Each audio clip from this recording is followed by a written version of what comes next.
তিন জায়গায় প্রয়োজনে মিথ্যা বলা যায়।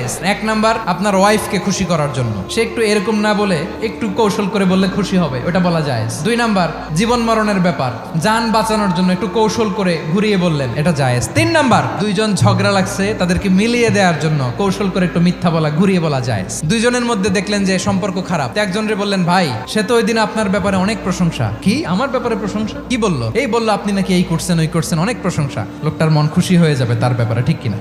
আবার তার সাথে যার ঝগড়া, ওরে যে বলুন, ভাই ওই দিন তো সে আপনার অনেক অ্যাপ্রিসিয়েশন করলো, অনেক। সে তো অবাক, কি রে বলে কি? এই যে দুইজনের ব্যাপারে দুইজনের একটু ভালো ভালো কথা বলে দিচ্ছেন, একদিন দেখবেন রাস্তা দিয়ে হাঁটার সময় একে অপরকে সালাম দিয়ে ফেলছে, সালাম দিয়ে বুকে জড়ায় ধরছে, আছে না নাই? আবার মিলমিশ হয়ে গেছে। কিন্তু আমাদের স্বভাব হইলো, দুই প্রতিবেশী যদি একসাথে বসে একসাথে হাঁটে, দূর থেকে দেখলে আমাদের জ্বলে, আছে না নাই? ঘটনা কি? এই দুইটার মধ্যে এত মিলকে, এই দুইটার মধ্যে গিরিঙ্গি লাগানো যায় কিভাবে? আল্লাহর কাছে তওবা করেন, এই মানসিকতার যেন আমরা না হয়, আমরা মিলিয়ে দিব।